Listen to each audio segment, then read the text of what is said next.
Boa noite, irmãos. Eu sou o Zé Luiz. Eu estou aqui hoje. Bom, vocês veem que no primeiro domingo de cada mês, a nossa igreja relembra, faz a gente pensar na ação social dela, nos seus braços de ação social. Está aqui esses quilos do amor, né? Esses elementos todos que foram trazidos até agora, tem mais lá para trazer. É uma forma de relembrar isso, né? Que a nossa igreja estende os seus braços, estende as mãos para o próximo. É um lado da nossa igreja que é a ação social. E entre as coisas que nós fazemos voltadas para a ação social está o Serve. O Serve é um braço da igreja, um ministério da igreja voltado para mães ou futuras mães com gravidez inesperada ou mães que simplesmente necessitam de apoio. O Serve Gaúcho, ele foi inspirado pelo Serve de São Paulo. O Serve de São Paulo existe já há 15 anos. E a última estatística que eu tinha ouvido havia passado por lá mais de 10 mil mães, ou de 10 mil futuras mães, que foram tiradas de uma situação de risco, talvez mais para os bebês, né, que elas estavam gestando do que elas próprias, mas enfim, tiradas da rua, apoiadas e tal. E esse ministério nós trouxemos então, sob inspiração do Serve de São Paulo, para nós. E durante um bom tempo, o nosso Serve funcionou de alguma forma ligado ao Serve de São Paulo, treinamento, e as instruções, o jeito deles de operar e tal. Mas desde o início nós tivemos uma coisa muito clara que diferenciava o nosso Serve do Serve de São Paulo.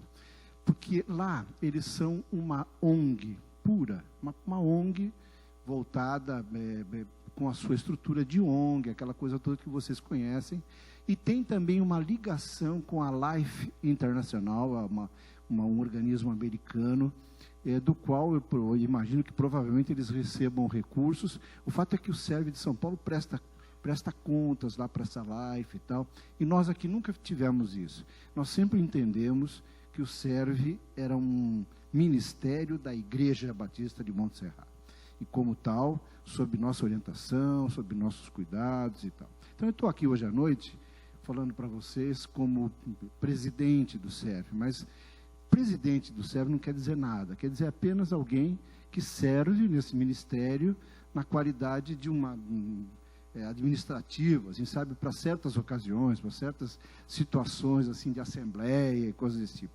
E é numa situação dessa que está me trazendo aqui. Por quê? Porque recentemente nós tomamos então a decisão de formalizarmos uma separação, aquele cordão umbilical que havia entre nós e o Serve São Paulo foi finalmente separado. Hoje o Serve Gaúcho, o Serve do Rio Grande do Sul, não tem mais nenhuma ligação com o Serve São Paulo, e eles nos pediram, inclusive, que mudássemos a grafia ou o nome do Serve, porque a palavra já está tão difundida entre nós, e com tanto carinho nós temos tratado desse assunto. Nós decidimos então em assembleia mantermos o nome Serve, só que desta vez vou pedir para o pessoal colocar ali, só que agora mudando de C, que era um C de centro, para S de servindo. Inclusive é a primeira vez que uma razão social de uma organização, de um ministério, usa uma palavra no gerúndio, né? Com essa ideia de que é um serviço constante, perene, para sempre. Então é servindo para a reestruturação da vida. Nós temos uma sede que fica ali na rua Hoffman, me deu um branco aqui agora, na Hoffman, bem do ladinho do Zafari, não é? Fazendo propaganda, que tem tanto produto aqui comprado lá no Zafari, mas fica bem do ladinho do Zafari, na Hoffman, com a Cristóvão. Nós alugamos, entre aspas, na verdade é uma parceria, e eu quero hoje à noite lembrar isso. Temos muita gratidão com a Convenção Batista do Rio Grande do Sul, especialmente pela Junta de Missões da Convenção Batista do Rio Grande do Sul, e pelo irmão Egon, que é membro desta igreja, que é o diretor administrativo da Junta. Ele e nós, então, temos uma parceria, e nós alugamos a um aluguel zero aquele espaço ali. Então, para quem não conhece ainda, vale a pena ir lá visitar. Fica ali na Rua Hoffman, quase esquina com a Cristóvão. É uma casa, e é ali que é a sede do Serve. E nós queremos também hoje à noite deixar bem clara essa nossa gratidão à Junta. Muito bem, mas como eu estava dizendo, então, o presidente não faz nada. Quem faz mesmo é aquela equipe que está ali. Eu vou pedir para que eles subam aqui, elas venham aqui. São as voluntárias que servem ali no Serve. Nós também temos hoje à noite aqui duas mães que foram atingidas por este carinho do Serve, por esse cuidado. Já são mães. Para os irmãos terem ideia, 12 crianças no total já foram apresentadas aqui na frente do trabalho do Serve. Lembre-se que o Serve, ele recebe mães algumas em situação de risco, sempre elas estão necessitando de algum apoio. Elas precisam de apoio para continuar a sua gravidez, precisam de apoio depois do nascimento, e nós já temos 12 crianças que nasceram neste contexto. Hoje aqui estão duas mães que já apresentaram seus filhos. Uma é a Ana, que já apresentou o Davi, outra é a Débora, que já apresentou o Samuel, que está lá no berçário, não é isso? Bom, tudo nome bíblico, né? Ana, Samuel, Davi, Débora, hein? Mas eu vou convidar agora a Cíntia. A Cíntia é uma das voluntárias lá do Serve. Vou convidar a Cíntia. Ela vai entrevistar a Ana e a Débora também? Tá bom. Muito obrigado. Oi, gente, tudo bem? Eu estou tendo esse prazer, assim, de conduzir esse momento com as meninas, e Deus tem feito maravilhas lá, maravilhas nas nossas vidas, através da vida delas e nas vidas delas também. Então, são muitas coisas que elas têm para contar, então a gente vai dar conduzir com perguntas, né, para ser um pouquinho mais objetivo, tá? Eu vou falar com a Débora aqui primeiro. Te apresenta, Débora. Meu nome é Débora. Débora, como que você chegou no Serve? Através do que, né, que você chegou até o Serve? Eu cheguei através do posto de saúde do meu bairro, aonde eu cheguei lá bastante abalada. É que falar do Serve para mim sempre me emociona, porque o Serve é um ministério de Deus, onde transformou a minha vida. E no posto de saúde eles me encaminharam para o Serve, porque eu estava já entrando em depressão. Estava grávida já de 5 meses. E daí no posto eles me falaram do Serve. Eu liguei para lá e a Geminha me atendeu. Daí eu pensei, só mais um lugar para ir, eu estou cansada de estar correndo para um lado, para o outro, até porque eu estava com depressão já. Mas eu me senti tão amada, tão querida, tão acolhida, que através desse telefonema me fez ir lá e conhecer o Serve. Glória a Deus. De que forma você foi recebida, né? Como é que você se sentia, né, no Serve quando você chegou lá? E até hoje, porque a Débora continua conosco. Eu me senti muito acolhida, muito amada, sabe? Tipo, foi algo assim para mim fora da realidade. Foi algo muito de Deus, para mim foi muito especial, porque eles me acolheram, me amaram, sabe? Então eu digo, bom, foi aqui que Deus me colocou e é aqui que eu vou ficar. E qual a diferença que o Serve fez, né, e está fazendo na tua vida? Bom, eu cheguei no Serve, eu estava separada, eu estava bem desesperada, e lá eles me acolheram, falaram de Jesus bastante. Cheguei com a minha casa destruída e Deus restaurou a minha vida e a minha casa. Estou com meu esposo. com o meu filho de 17 anos, que também estava fora de casa. Ele voltou para casa. E hoje, graças a Deus, nós estamos debaixo da glória de Deus. Obrigada, Deus. Servindo no Serve, porque não tinha como não continuar esse trabalho, né? Não tinha como não dar continuidade. Eu digo, bom, é aqui que eu, daqui para frente, vou continuar e quero fazer esse trabalho também. A Débora, ela serve conosco já, gente. Que legal, né? Deus transformou a casa dela e hoje ela faz a mesma coisa que a gente fez com ela, né? Ela acolhe pessoas, mulheres que chegam lá e ajuda em tudo que é necessário, né? Então tá bom. Agora eu vou falar com a Ana. Te apresenta, Aninha. Meu nome é Ana. E o Davi.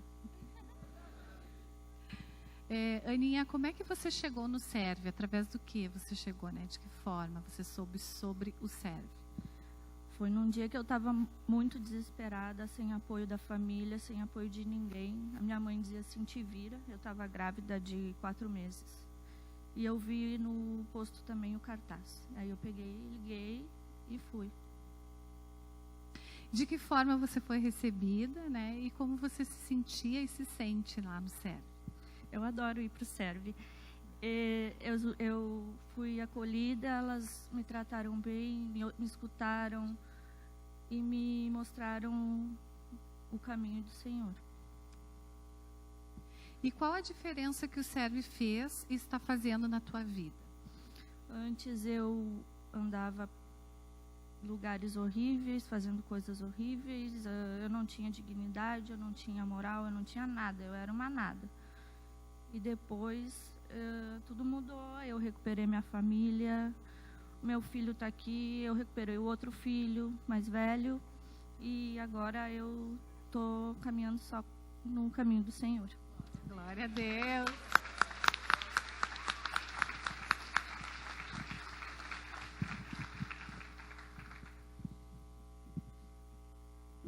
Olá, gente, eu sou Ranulfo. Vale a pena gastar a vida para ver vidas como da Débora, da Ana, sendo transformada pelo Espírito, amém? Amém? Eu quero desafiá-lo nessa noite, não só orar por essas mulheres. Você pode estar olhando aqui e falando, puxa, mas tem um baita time, né? Tem algumas que estão trabalhando lá embaixo também, mas ainda precisa de gente para servir nesse ministério. Se você tem interesse, depois você pode ali no balcão pedir algumas informações, conhecer mais do ministério também. Esse domingo nós usamos para também não só desafiar e mostrar o Serve para a igreja, mas também desafiar você a participar desse ministério. Você tem aí na sua cadeira esse envelope rosa, aonde você pode fazer uma oferta de amor para esse ministério, para que a gente possa viver isso daqui. Em todo primeiro domingo do mês, a gente tem histórias como da Débora. Eu um dia estava no Serve e eu nem precisei abrir a boca. A Débora começou a testemunhar para um casal que estava lá. Eu falei, meu Deus, que pérola é essa que está aqui? E a igreja não sabe, né? A igreja precisa participar e ouvir histórias como da Débora e da Ana também. Então você é desafiado a participar nesse momento. No nosso momento de dízimo e oferta, você pode fazer isso, ofertar para esse ministério.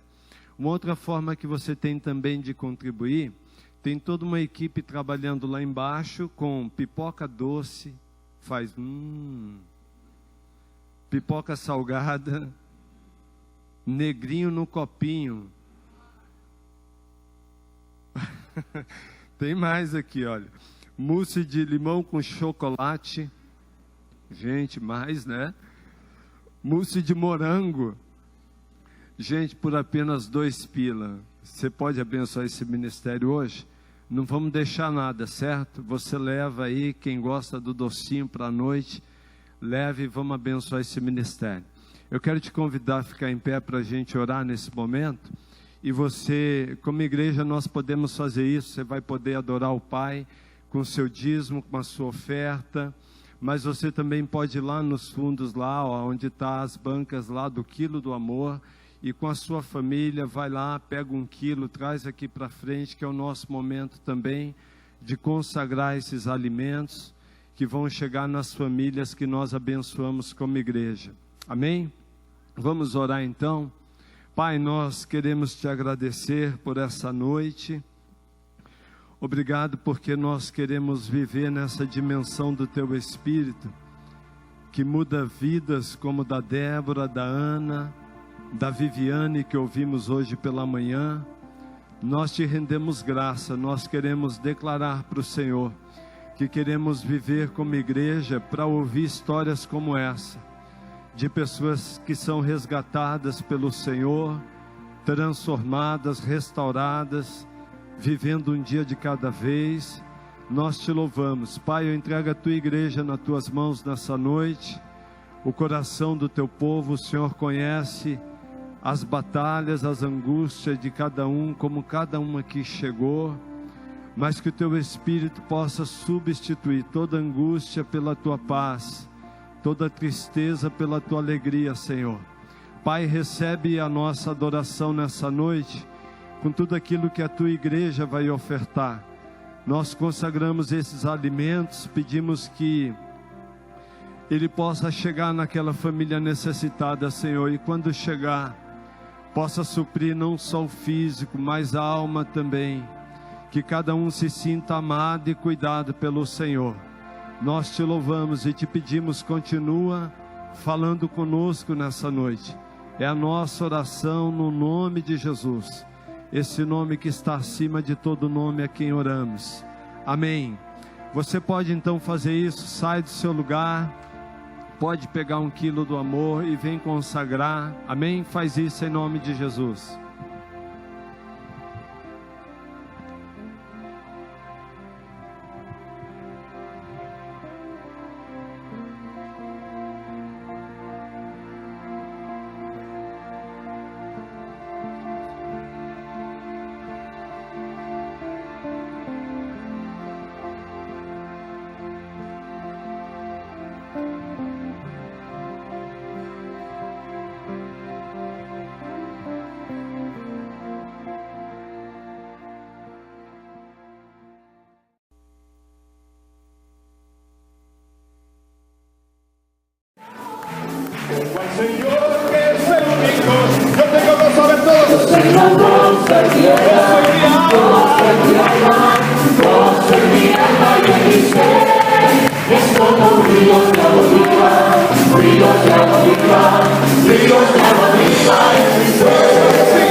Boa noite, Igreja São Martinha.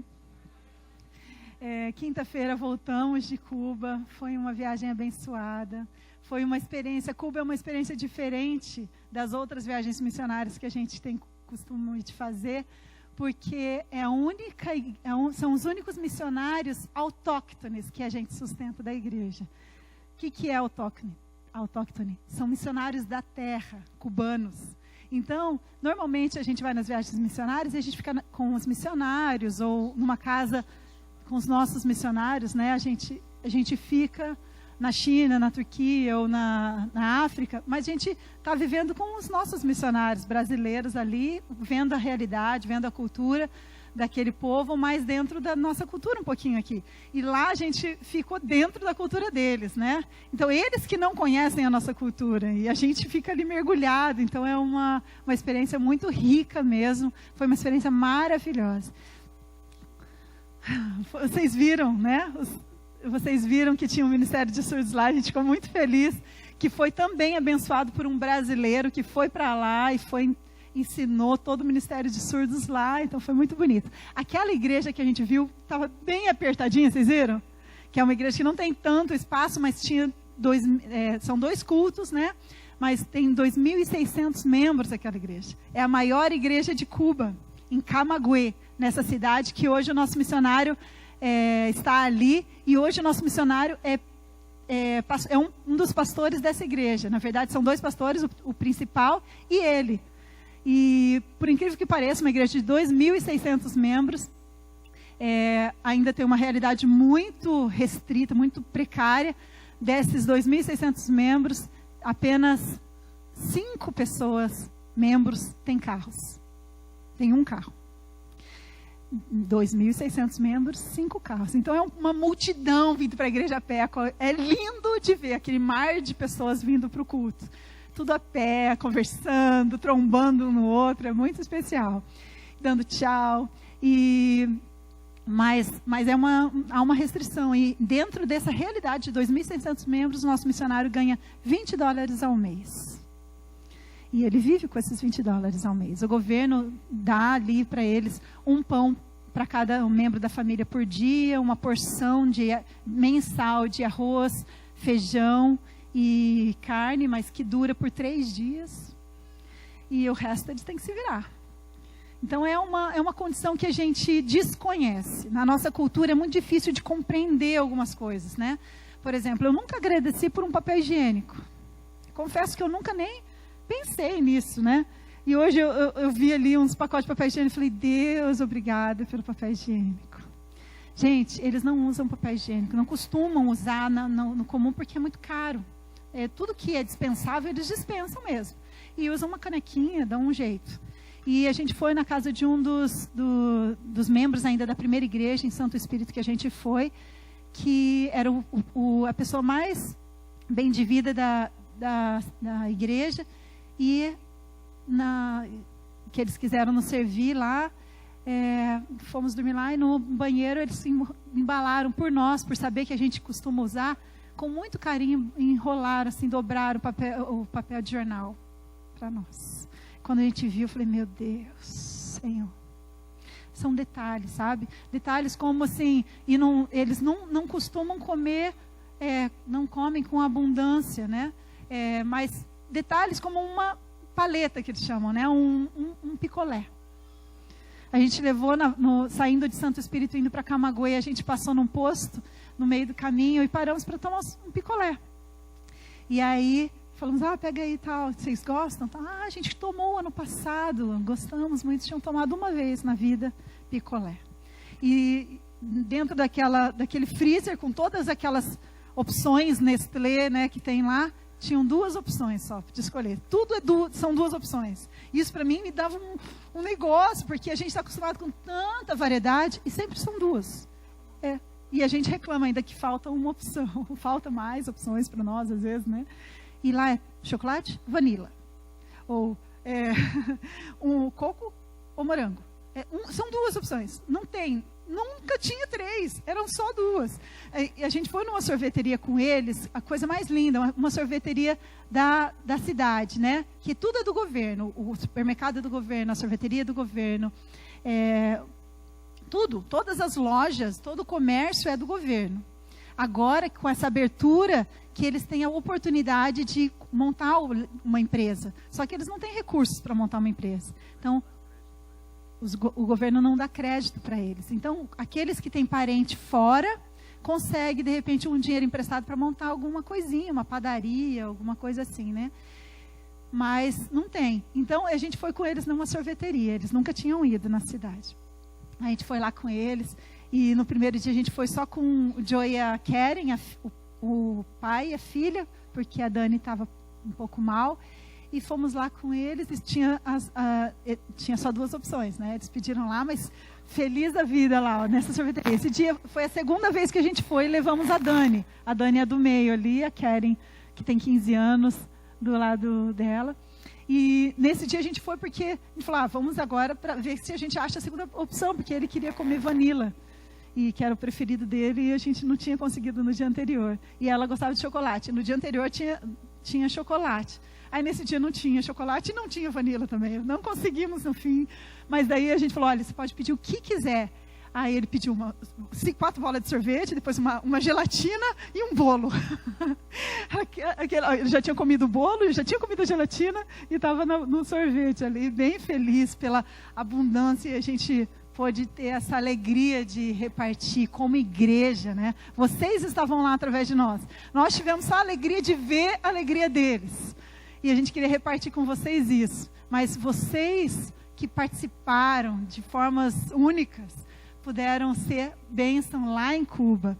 Agora, a maior alegria foi ver eles abrindo as malas, né? A gente pediu para cada um que pudesse trazer um regalo, né? Um presentinho especial para eles, né? E como a igreja foi generosa. Cada presente especial. Eu abria, eu chorava de emoção para guardar a mala ainda, né? Mas tinha tanta coisa que algumas eu pensei, meu Deus, eu acho que a gente não vai levar isso daqui porque está muito pesado as malas. E o Tércio, não, tudo que chegar a gente vai levar. Então vamos levar. Tá. Pagamos excesso, levamos. Tudo foi muito importante. Cada detalhe. Eu vou falar de um ponto que foi para mim interessante, que eu fiquei na dúvida de levar ou não levar, que a gente tem essa coisa, né? Tinha tido uma doação de lingerie, né, de calcinha e sutiã e seminovos. E eu pensei, será que eu levo? É constrangedor? Não é? O que eu faço, né? Porque aqui algumas pessoas se constrangem em receber. Eu não tenho problema com essas coisas, mas fiquei na dúvida, né? Eu não conhecia ainda tão bem a Dani. Mas falei, vamos levar tudo, vamos levar. Gente, se vocês vissem a alegria dela para pegar aquele sutiã e falar... Ela pulava e gritava assim com a Keren, porque não tem lá, eles não têm acesso. Ela falava assim, não tem aqui, não tem aqui. E quando eu consigo comprar, rasga, tudo rasga. Se rompe, ela falava, né? E eu falava, meu Deus, eu só chorava. A gente chorava. Nesse dia, foi um dia que a gente pôde chorar à vontade também, né? Que não constrangia eles. Mas em todo momento nosso coração chorava por dentro, assim, pela restrição. Porque eles têm, é diferente da África, né? Na África a gente vê que o povo não tem acesso. Lá eles têm acesso a tudo, mas eles não podem ter nada. Dentro de um país, eu acho que é o único país no mundo que tem 2 moedas dentro do mesmo país. O dólar cubano e o peso cubano, que é o do povo. Então o povo ganha em peso cubano. Mas muitas lojas só vendem em CUC, CUC, que é o dólar cubano. Então eles não podem, tem lojas que eles não podem entrar. Daí o missionário falava, essa loja aqui é uma loja feita para o povo. Essa aqui é a loja do turista. Ele falava. Tudo é uma segregação mesmo, dentro do próprio país, no próprio povo. Então os turistas são tão valorizados, são o máximo lá. Os carros bons, só turista.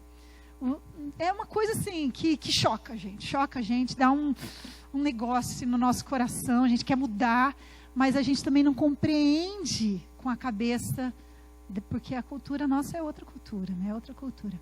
Mas dentro disso, dentro dessa restrição, dessa falta de opção que eles têm, é lindo de ver a prioridade do reino de Deus em cada coração. A gente participou de uma vigília, eles juntaram os líderes de uma célula, das células de uma zona, da zona do centro. Eles juntaram todos os líderes para fazer uma pequena vigília, uma meia vigília, que era das 7 às 10 da noite. Só tinha mulher. As células só eram mulheres, assim, tinham 3, 4 homens, o resto era tudo mulher, tinha umas 50 pessoas. Numa casa pequenininha, 50 pessoas, eles conseguiram acomodar lá. Era dentro da casa. E a gente, às vezes, na nossa casa, não quer receber porque não cabe. Olha, que vergonha.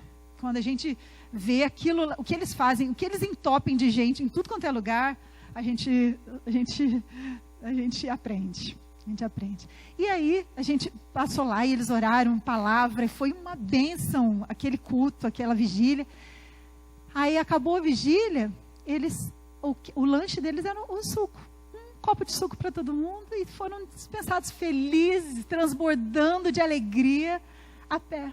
10 horas da noite. Todas aquelas mulheres, senhoras de idade, jovens, tudo misturado assim, de mão dada, indo assim, de braço dado, indo embora, felizes da vida, cheios do Espírito, a pé para casa. Eu olhava assim, Jesus, quanta gente não vai para casa porque é de noite tendo carro, né? Ou porque está cansada, porque eu já fui, já fiz, já fez, né? Então, graças a Deus, nós fomos muito edificados, nós aprendemos, crescemos e fomos impactados mesmo com a vida dos missionários, mas com a vida daquele povo que prioriza tanto o reino de Deus lá. Glória a Deus.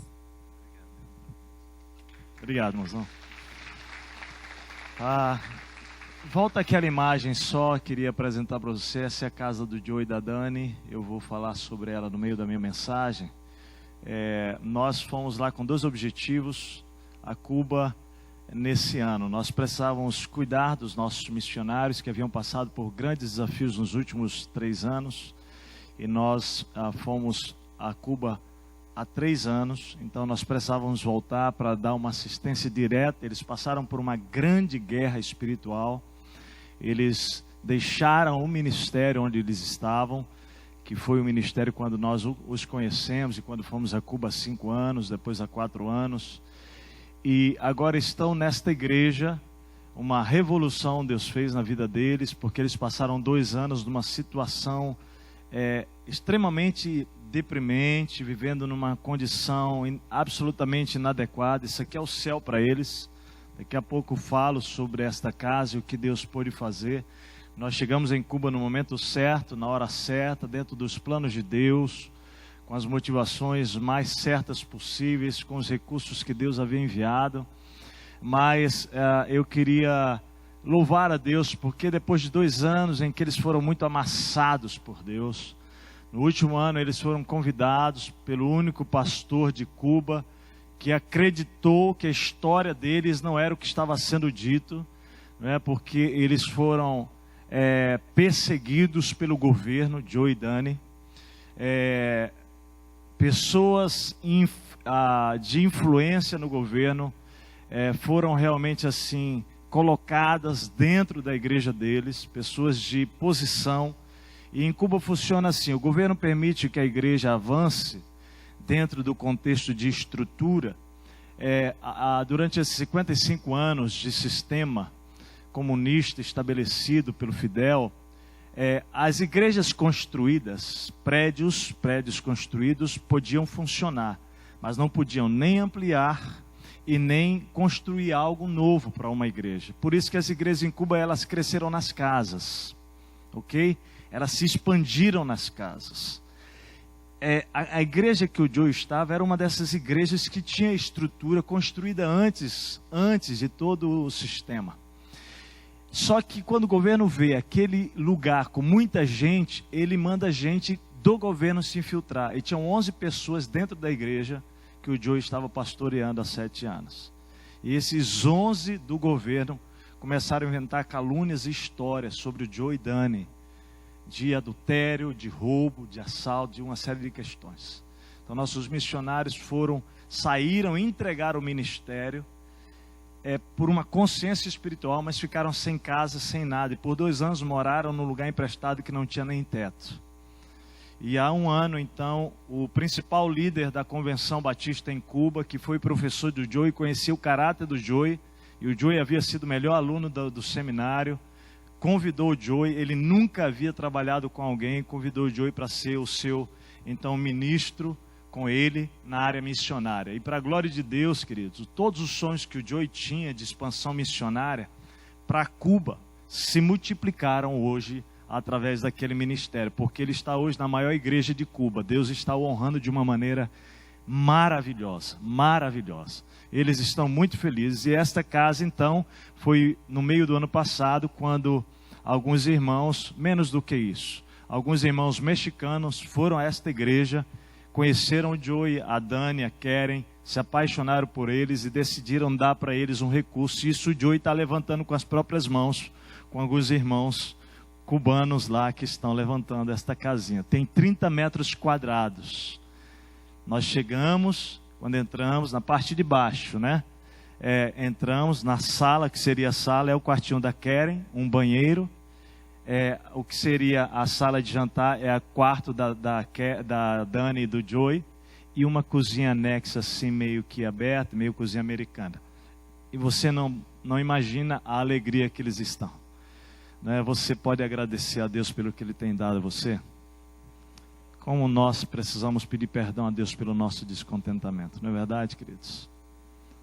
Olha, é demais assim, é demais realmente. A alegria deles com o que Deus fez, né?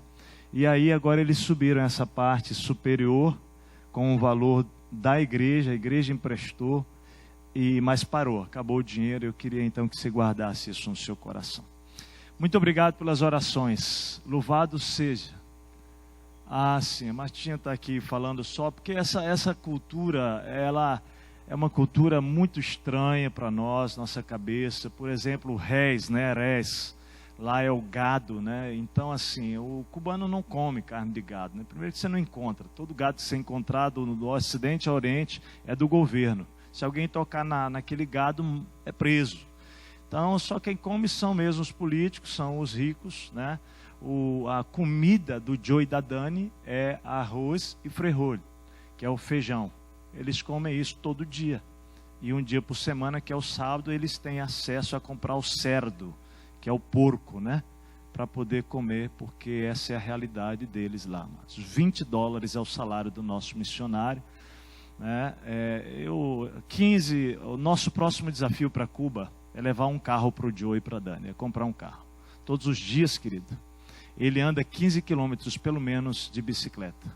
É o mínimo que ele anda. Ele anda às vezes 25 quilômetros no dia de bicicleta, no seu ministério. Você não vê o Joe reclamando de nada, a Dani reclamando de nada. Eu saí de lá, já disse para a nossa equipe hoje, para os pastores aqui, que Deus nos perdoe e que nós não temos coragem de reclamar de nada. Nada. Porque seria um grave pecado nosso contra Deus. Glória a Deus, né? Eles quiseram transmitir, nós fizemos um vídeo deles no último dia à noite. Ficou horrível o vídeo, eu não tive nem coragem de passar. Mas eles vão escrever, mas eu queria transmitir a gratidão deles a vocês. Amados, nós não temos noção, vocês não têm, do que nós estamos fazendo, estendendo nossos braços e recursos a Cuba, como aos outros lugares que Deus tem nos mandado. Louvado e bendito seja por esta igreja generosa, por isso aqui. Né? Quantas e quantas vidas serão abençoadas esse mês, não é? 40 famílias e tantos outros ministérios, porque nós temos repartido. Eu quero dizer uma coisa para você, esse ano de pior economia no Brasil dos últimos anos, eu quero dizer uma coisa que eu creio, eu tenho orado e nós vamos ver este milagre.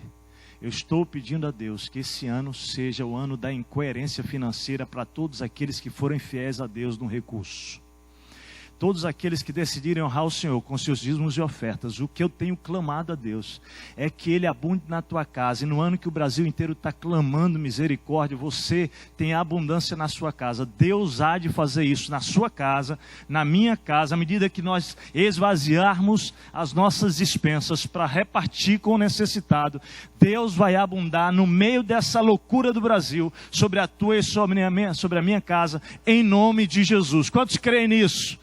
Amém? Creia, meu amado, experimente isso para a glória de Deus.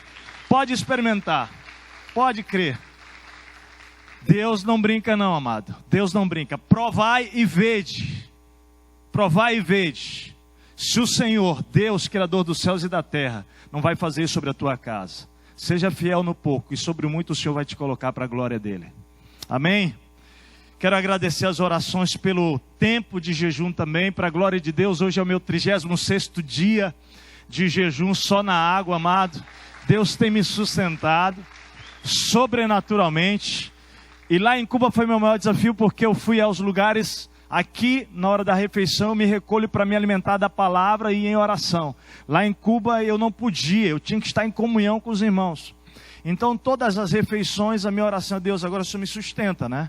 Então eu ia para as refeições, para o tempo de comunhão com eles, e sem poder me alimentar, mas em oração e pedindo que esta comunhão seja o teu alimento hoje para mim.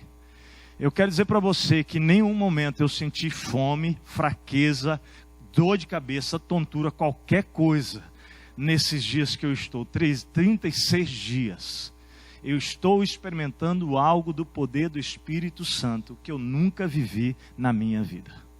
Na minha vida. Glória a Deus por isso. Toda honra e toda glória é ao Espírito, é Deus. Porque Ele que tem feito esta obra, amados. É Ele. Quando Deus nos chama a um desafio, quando Deus nos coloca algo que é maior do que nós, eu quero dizer para você, meu amado, aceite o desafio do Espírito. Porque coisas tremendas estão por vir na sua vida. Coisas que eu, por exemplo, não tenho noção, estou experimentando um pouquinho. Mas que eu já posso glorificar o Senhor, dizer, Deus, como Tu és bom, Senhor.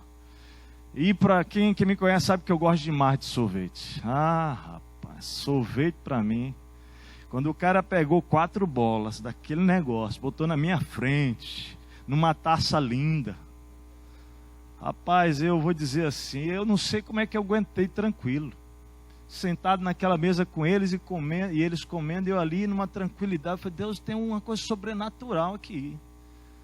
Porque isso a Marta sabe, gente, eu pego um pote de 2 litros, na minha compulsão, eu não gosto mais de que bom, o negócio meu é Nestlé hoje. E lá só tinha Nestlé. Pensa a prova, pensa o teste. E eu mato ele no joguinho do Brasil, ó, na boa. Matava, porque agora também Deus está no jejum me mostrando todas as coisas que Ele quer dominar na minha vida. E não vai ser mais assim minha vida. Minha vida vai ser dirigida pelo Espírito. Porque uma vez que você experimenta isso, meu amado, você não consegue mais viver em outra direção, não, outra dimensão. Eu quero falar sobre isso hoje. O meu tema é maluco. Ontem eu estava orando, Senhor Deus, eu tinha botado outro tema. Não é nada disso.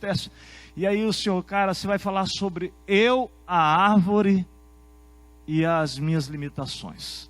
Eu vou falar sobre isso hoje à noite. O texto base nosso é Eclesiastes 10:10. Meu querido, e quando vamos olhar hoje para nós, para a minha vida, para a árvore diante de nós, eu queria que você olhasse para essa árvore como seu gigante, seu desafio, aquilo que precisa ser derrubado, aquilo que precisa ser vencido na sua vida, mas que é grande demais. E você olha para você e para as suas limitações, você diz, Pai, eu não vou conseguir. Deus, eu não sei como lidar com isso. Olha o texto, Eclesiastes 10:10 diz assim, se o machado está cego e sua lâmina não foi afiada,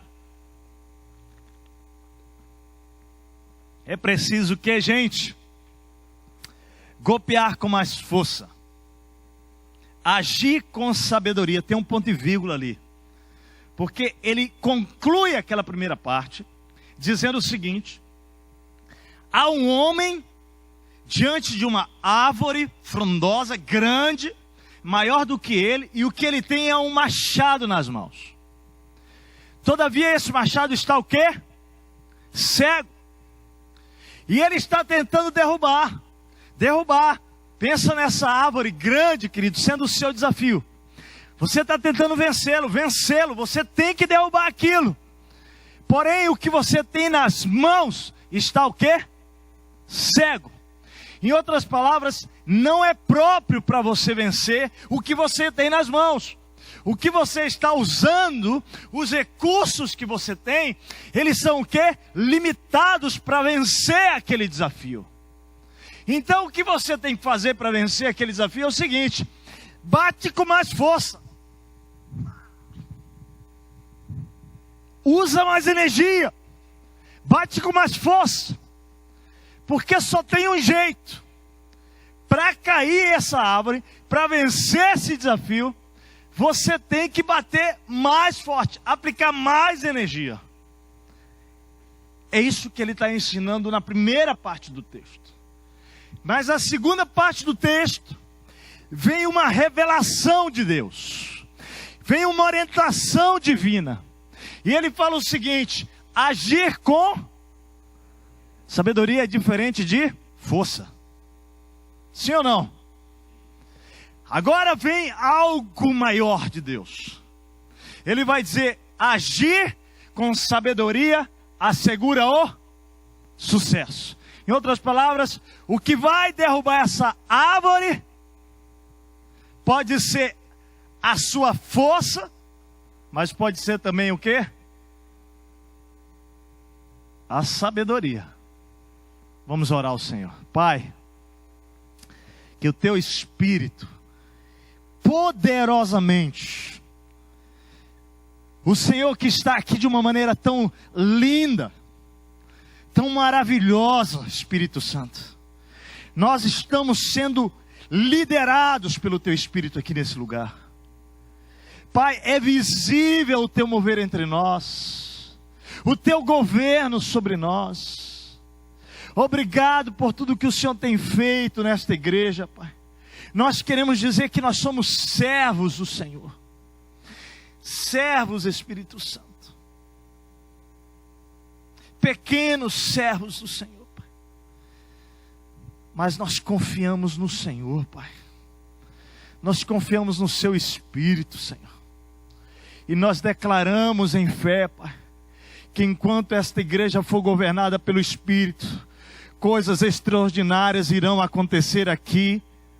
Vidas serão salvas, como ouvimos testemunhos, transformados, libertos, casamentos serão transformados, pessoas serão curadas, ó Deus, empresários e empresárias terão, ó Deus, na visão da empresa, uma visão espiritual de honrar e glorificar o Senhor. Pai, maridos serão consagrados, esposas, filhos. Ó Deus, nós usaremos os recursos para a Tua glória e nós seremos cheios do Teu Espírito para repartir com este mundo, com Porto Alegre, o Teu amor, o Evangelho de Cristo Jesus. Vidas serão atraídas a Ti por meio da Tua vida em nós, Espírito Santo. E esta noite, Pai, eu quero pedir, Senhor, que nós possamos ao final desta celebração entregar os nossos machados cegos nas Tuas mãos.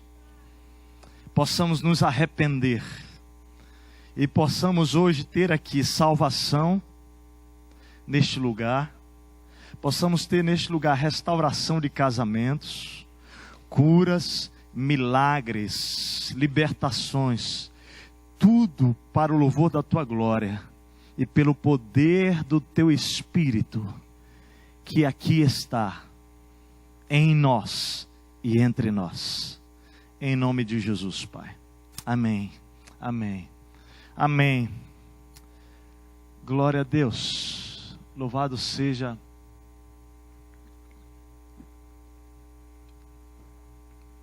o nosso bom, querido Deus. Pedir autorização para tomar muita água aqui, tá bom, gente?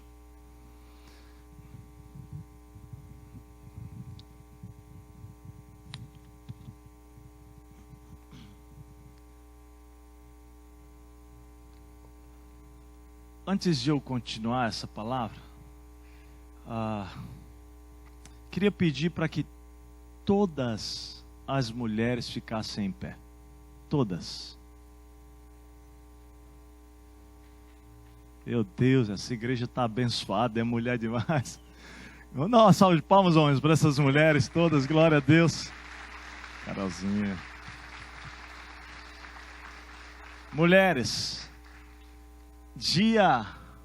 como anda seu coração? Vem aí, design interior. Olha só, hein? Dia 7 a 9 de agosto, nós teremos um retiro só para mulheres, só para vocês. Gente, vai ser maravilhoso, vai ser no Vila Ventura. Quem conhece Vila Ventura, um lugar maravilhoso. Tá joia? As inscrições começaram hoje, tem vagas limitadas. Quero dizer para você, corre, faz sua inscrição. Mas agora vocês sentam, eu tenho uma palavra para os homens. Eu pedi para os homens se levantarem, todos os homens. Pai, marido que está aqui, quero propor para vocês algo, beleza?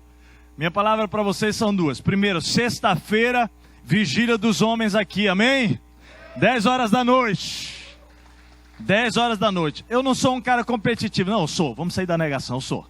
Tinham 225 mulheres, nós queremos bater o recorde, hein? 250 homens, pelo menos, orando aqui, 10 horas da noite, sexta-feira. Não, mas para a glória de Deus, é brincadeira. Que eu sou competitivo, eu sou, mas o Espírito tem me transformado. Glória a Deus. Mas não é questão de competição, não. Nós queremos o máximo de homens aqui orando, vai ser uma noite extraordinária. Amém? Sexta-feira, 10 da noite, tá? Venha até às 6 da manhã, encerramos com o café da manhã. Se você não conseguir por alguma razão ficar até às 6, não tem problema, vem sem constrangimento e sai mais cedo. Deus vai abençoar você da mesma maneira. Agora olha só, homens, proposta para você. Domingo que vem é dia das... Então não dá outro presente para elas não, dá o retiro para elas, tá legal? Dá esse retiro de presente para a mulherada aí, tá? 4 vezes 100 pila, você pode parcelar, beleza? Ah, pastor, me botou complicado. Rapaz, ó, não é complicação não, você vai receber o presente de volta quando ela voltar, viu? Pode crer nisso. Senta aí, Deus abençoe vocês, vai ser especial. Vamos lá, gente. O cenário do texto, o cenário desse versículo, é um homem tentando derrubar uma árvore. E ele está usando a ferramenta inadequada, inapropriada, para que aquela árvore, que é uma grande árvore, diante da sua pequenez, diante do seu pequeno instrumento, da sua pequena ferramenta. E o texto diz que ele vai precisar trabalhar de uma maneira diferente, à medida que ele bate com aquele instrumento inapropriado. Eu queria olhar para esse texto e fazer uma contextualização com a minha vida, com a sua vida, porque esta é a minha realidade. Quando nós somos chamados a desafios maiores do que nós, amados, e cada um de nós se depara com situações, talvez hoje a sua grande árvore seja o seu casamento, que você precisa ver Deus fazer um milagre, é o que está diante de você, e você está batendo, tentando vencer esse obstáculo, e você não tem tido sucesso. Talvez isso seja na vida profissional, eu não sei qual a área da sua vida, mas essa árvore representa esse desafio, e o contexto das ferramentas, ou do machado cego, representa o recurso que você tem usado para vencer. O recurso que está nas suas mãos hoje, e que com ele você tem tentado vencer, superar a situação na sua empresa, a sua situação financeira, profissional. Desculpa, gente.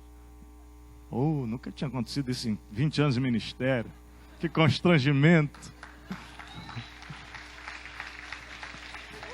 A propósito, deixa eu mudar, não tem constrangimento nenhum, porque eu estou em família. Amém. Tudo bem, você faz isso em casa, né? É uma educação isso aí, pastor. Não, eu não faço em casa não, mas de vez em quando escapole o negócio assim não. Mas amém, estamos em casa, glória a Deus. Obrigado pelo seu amor, apesar de mim. Quando a gente lida com isso, e o princípio de hoje é esse, o que a gente faz? Eu quero lhe dar 2 dicas hoje à noite. 2 dicas. Olha para a árvore que está diante de você, é o seu desafio. Seja posto por Deus ou não, você tem um desafio na sua frente. Como você vai vencer? Eu quero lhe dar 2 respostas. Em primeiro lugar,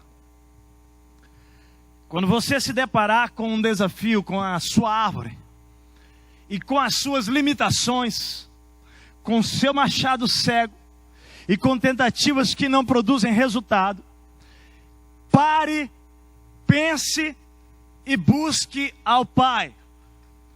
Pare tudo que você está fazendo. Nesse contexto, querido, a limitação do machado faria com que, à medida que batesse, teria que aumentar a força, mais e mais. Mais cansaço, mais fadiga, sem produzir resultado esperado de derrubar a árvore. O que precisamos aprender diante dos nossos desafios e nossas limitações é que temos que parar tudo, não continuar golpeando. A propósito, insanidade é exatamente isso. Continuar fazendo as mesmas coisas o tempo todo, esperando o quê? Resultados diferentes. Então, o princípio é que você vai continuar se cansando, se desgastando e não vai resolver o seu problema. Ou seja, você vai continuar batendo, golpeando, se esforçando em vão. Então pare, pense. O que devo fazer? Como eu ajo diante desse contexto, desta realidade, desta árvore? Meu desafio para você hoje que está tentando derrubar uma sequoia. Sequoia é a árvore maior nos Estados Unidos. Ela é muito alta, mas muito alta. Talvez alguns aqui estejam tentando derrubar uma sequoia há muito tempo. Ou talvez seu caso não seja sequoia, seja baobá, né? Você conhece o baobá? Baobá é aquela maior árvore na África. Olha aí, esse aí é o baobá. Cara, esses caras da Multimídia me surpreendem. Obrigado, Tessião, você é demais, cara. Isso é um baobá.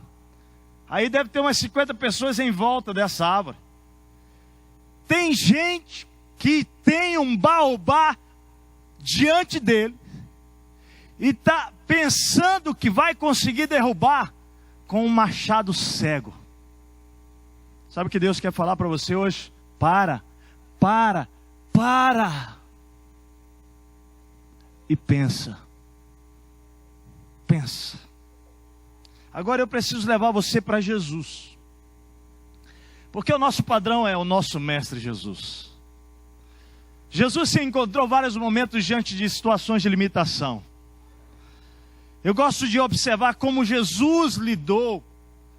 E à medida que os discípulos estavam sempre com Jesus, nós vamos olhar como os discípulos também lidavam quando eles estavam diante de um cenário que eles tinham apenas um machado nas mãos. Porque parece que eu e você, como os discípulos, vivemos crise nessas horas. Mas, amados, Jesus ele sempre nos aponta como é que se deve lidar nessas horas. Eu quero convidar você a olhar para o texto de Mateus capítulo 14, Mateus capítulo 14, versículo 13 a 21, porque Jesus está naquele cenário em que ele desce do barco, depois que ele atravessa o lago de Genezaré, ele vai para o monte, a multidão vai e encontra-se com ele, ele começa então a repartir os valores do reino do Pai. E à medida que ele prega, que ele anuncia, a multidão ouve, vai sendo construído um cenário de limitações incríveis. Eu queria convidar você a observar esse contexto, porque a Bíblia diz que em primeiro lugar Jesus estava diante de 5.000 homens. Aí o texto diz assim, sem contar as mulheres e as crianças. O momento é de final de dia, ou seja, havia um certo quê? Cansaço. As energias já estavam sendo esvaídas. Eles estavam com fome, diz o texto. Uma multidão de 5.000 pessoas, sem as crianças e sem as mulheres.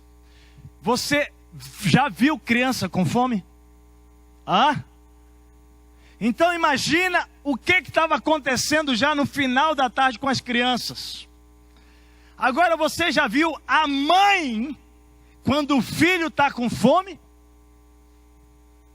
Como é que a mãe fica, mães? Pior do que as crianças.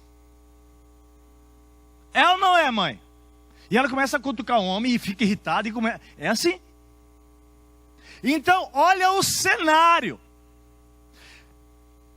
O lugar não era a 18 de novembro, com ar-condicionado, cadeirinha gostosa, não. Era sentado no chão, no meio de um lugar deserto. Será que Jesus tinha alguns desafios na frente ou não? Olha o cenário que ele tinha.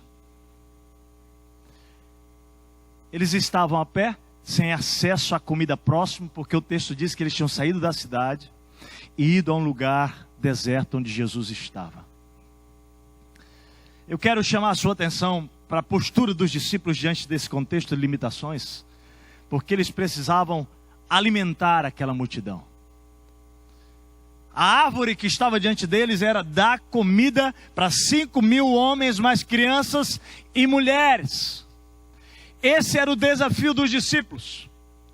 E aí, amado, olha os discípulos diante daquela situação de limitação completa. Eles dão o golpe com o machado cego. Qual é o golpe? Eles viram para Jesus e falam: Jesus, esse lugar está deserto e já está ficando tarde. Manda embora a multidão para que possam ir aos povoados e comprar comida. Foi a pancada do machado. Vamos resolver assim. Só tem um jeito: manda embora para que eles comprem comida nas aldeias. Agora, parece que a gente faz exatamente assim. Quando nós estamos como os discípulos diante de uma situação, ao invés de parar e pensar e invocar ao Pai para saber: Pai, e aí, qual é a estratégia? Sabe o que a gente faz? A gente olha pelo óbvio. A gente olha pelos olhos naturais para aquela árvore, para o meu machado e diz: quer saber? Manda embora o povo, desiste, essa árvore não cai de jeito nenhum. Ou a gente fica igual um tolo, um insano, batendo na árvore, batendo, sem efeito algum. Talvez alguns de nós estejamos assim aqui. Há algum tempo batendo numa árvore, ela não caiu e você continua insistindo em derrubar com o seu machado cego. Agora presta atenção, vamos olhar para Jesus. Como é que ele age diante da limitação? Jesus vira para os discípulos, diante de todo aquele desafio, e fala assim: eles não precisam ir embora. Não. Aí Jesus faz assim: dá-lhes voz de comer aí, vai. Meu Deus do céu. Meu Deus do céu. É como se fosse você diante de um grão da sua árvore e Deus falasse: não é nada disso aí que você está fazendo, não. Para. Dá-lhes voz mesmo de comer. Nós? É isso aí. O que vocês têm aí? 5 pães e 2 peixes, Senhor. Olha como os discípulos falam para Jesus sobre os 5 pães e 2 peixes. Olha a postura. Eles dizem para Jesus assim: Senhor, tudo o que temos aqui é discurso de derrotado, cara. É discurso de homem que olha as coisas com os olhos naturais. Deus está mandando: dá-lhes voz de comer. O que vocês têm? Senhor, tudo que tem isso aqui. Deus, olha aí, tu tá louco, cara. A gente faz assim com o Senhor. A gente faz assim. Os discípulos estavam questionando Jesus. Ô Pai, como é que é essa história aí? Nós temos 5 pães e 2 peixes. A matemática não bate. Olha para os caras aí. São 5.000 mais crianças e mulheres. Eu e você e nossa matemática. Somos nós ou não somos, igreja? Mas olha para Jesus. Vamos olhar o que ele vai ensinar. O que se faz diante das nossas limitações? Jesus então olha para eles e diz o seguinte: para tudo. Jesus toma os 5 pães e 2 peixes e ensina os discípulos o que se faz quando estamos diante de uma árvore monstruosa, de um grande desafio. Primeiro, ele para, ele acalma a multidão. O texto diz que ele ordenou que a multidão se assentasse na grama. Ele acalma e ele busca ao Pai com fé. Oh, meu amado, deixa eu dizer uma coisa para você. Quando você parar diante dos seus desafios e das suas limitações e parar para pensar, e seu pensamento for elevado a Deus. Em que sentido elevado a Deus? Deixa eu te falar. O que o texto está nos propondo é o seguinte: que diante do nosso desafio da árvore que está diante de nós, nós precisamos parar e pensar em quem é que tem o poder para mudar a história e derrubar aquela árvore. Eu preciso dirigir o meu pensamento para aquele que é o Rei dos Reis, o Senhor dos Senhores, o poder sobre todas as coisas, e dizer: eu não posso, mas há alguém que pode. Foi o que Jesus fez. Ele pega os 5 pães e 2 peixes e eleva os seus pensamentos a quem? Ao céu, ao Pai. E amado, a consciência de Jesus em quem ele estava clamando e pensando que era o Pai que podia todas as coisas, já leva-o a agradecer pelo milagre. O texto diz que, olhando para o céu, deu graças e partiu os pães. Em seguida deu aos discípulos, que distribuíram à multidão. Eles comeram todos, homens, mulheres, crianças, ficaram satisfeitos e sobraram 12 cestos, cheios. O que a gente faz quando a gente está diante de uma árvore das nossas limitações? O que a gente faz? Pensa no Deus que pode derrubar aquela árvore. E nós clamamos por Ele. Sabe o que nós fazemos no geral? Nós continuamos batendo fortemente. Aumenta a força, começa a vir a fadiga, o cansaço, o desespero. Enquanto que o Senhor Todo-Poderoso está esperando você parar e pensar nele. E dizer: é do Senhor que virá a força e o poder para isso. Meu amado, quando a gente vai para a Bíblia, a gente vê centenas de histórias. Mas dezenas de histórias. Uma outra história que me encanta é Marcos 5, 24 a 34, quando Jairo vai procurar Jesus, para que ele vá até o seu filho e opere um milagre na vida do seu filho. O texto diz, em Marcos 5, 24 a 34, que Jesus foi com ele. Só que na ida de Jesus para a casa de Jairo, entra uma outra história linda, que é da mulher hemorrágica. Você lembra dessa história? Eu vou ler o texto para vocês assim: Jesus foi com ele, com Jairo. Porém uma grande multidão seguia e o comprimia. Estava ali certa mulher que havia 12 anos vinha sofrendo de hemorragia. E o texto diz que esta mulher havia gasto todo o seu dinheiro com os médicos para resolver o seu problema. Sabe o que é isso? Ela estava dando as suas cajadadas, as suas machadadas, por 12 anos sofrendo. Mas o texto diz que quando ela ouviu falar de Jesus, chegou por trás dele no meio da multidão e tocou em seu manto, porque pensava, olha o texto que interessante, ela está diante do seu desafio, da sua enfermidade, da sua árvore, mas ela ouve falar de Jesus, e agora ela direciona o seu olhar para Jesus. E o texto diz que ela pensava assim, ela parou e pensou e dizia: se eu pelo menos o quê?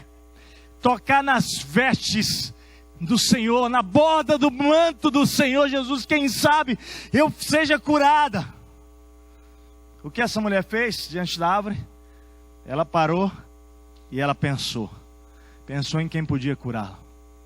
E de fato ela toca, sai virtude, sai poder. Jesus pergunta: quem me tocou? Porque eu senti que saiu alguma coisa. Os discípulos ficam mais uma vez cheios de agonia, né? Mas como é que é? Você está doido, cara? Olha o tanto de gente aí te comprimindo. Como é que saiu o poder? Saiu virtude de mim. Saiu virtude de mim. E aquela mulher vai até Jesus. E então ela se abre a Jesus. A mulher, o texto diz assim: então a mulher, sabendo o que tinha lhe acontecido, aproximou-se e prostrou-se aos seus pés e, tremendo de medo, disse toda a verdade. Então ele lhe disse: filha, a sua fé a curou. Vá em paz e fique livre do seu sofrimento. Talvez hoje você esteja aqui precisando de uma cura física. Eu quero dizer para você, em nome de Jesus, meu amado, o Deus que curou essa mulher está aqui neste lugar. O Espírito de Deus que ressuscitou Jesus de dentre os mortos, o mesmo dínamos, o mesmo poder, ele está aqui hoje à noite.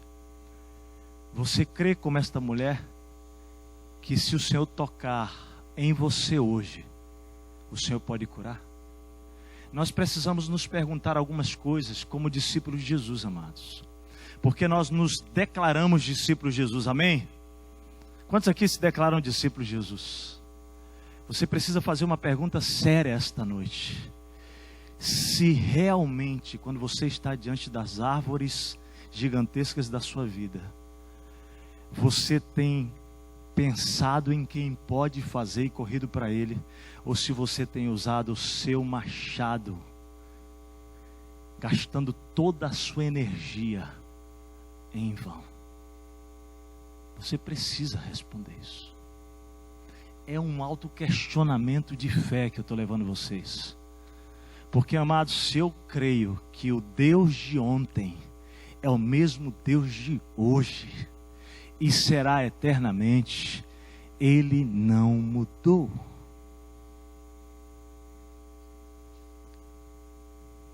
Você está dizendo para mim que Deus vai curar todas as pessoas?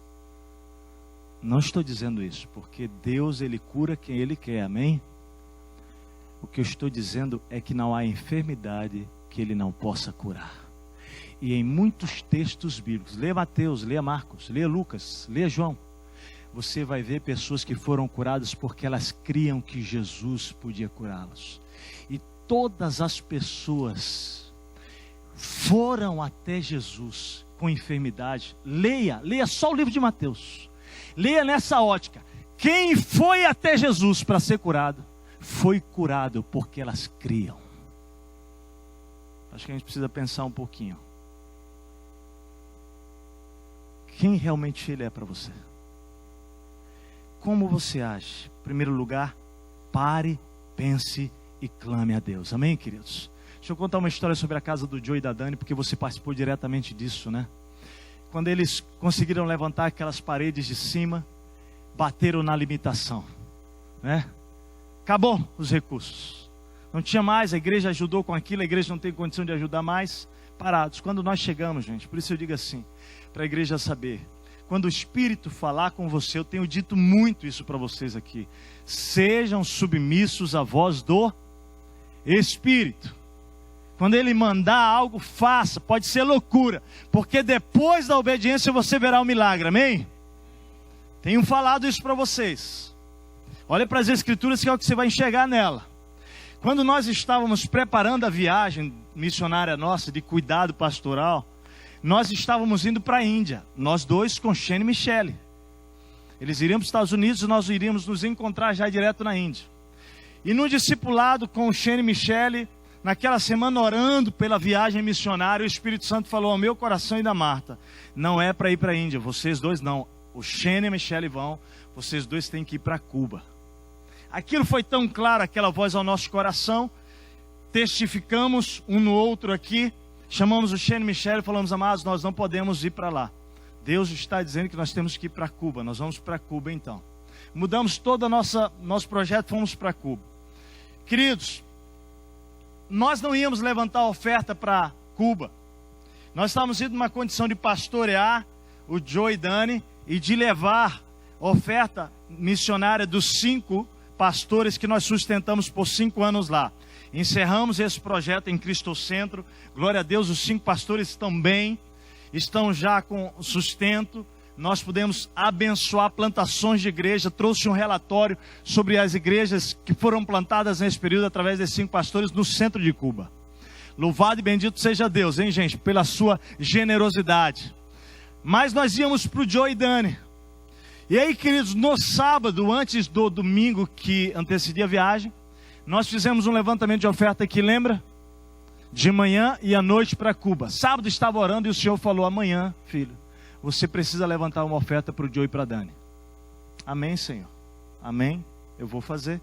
Eu vim aqui e nós todos ofertamos. Todos, eu ofertei, você, todos nós ofertamos aqui.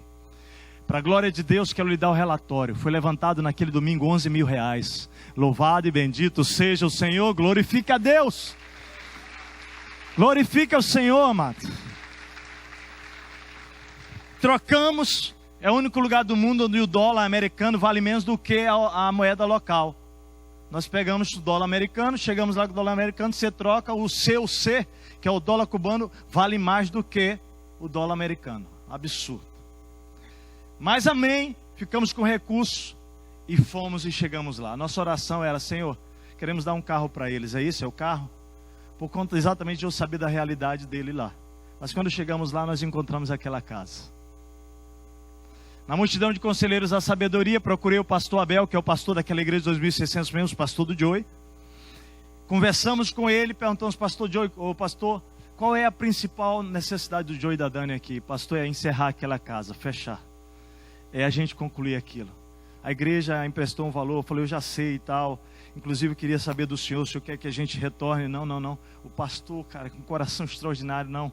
O Joey já sabe como é que nós vamos acertar isso. Nem pensa em pagar a igreja, porque a igreja também muito generosamente fez isso por eles. Então, amados, nós ficamos em oração. 2 dias antes nós tínhamos convicção que era para terminar aquela casa. Tínhamos transformado em CUC, tinha dado 2.700 CUC, o que resumiu o valor do que nós levamos. Mas, amados, no dia, 2 dias antes, eu com a Martinha saímos nas lojas. Fiz um levantamento, né, para saber tudo que precisava para construir aquela parte de cima. E aí, amados, para a glória de Deus, levantei tudo que precisava, tudo que precisava para a gente concluir a obra. E deu 1.900 CUC. Nós tínhamos uma oferta de 2.700 para dar. Tudo que eles têm em casa é emprestado. A igreja emprestou cama e tudo.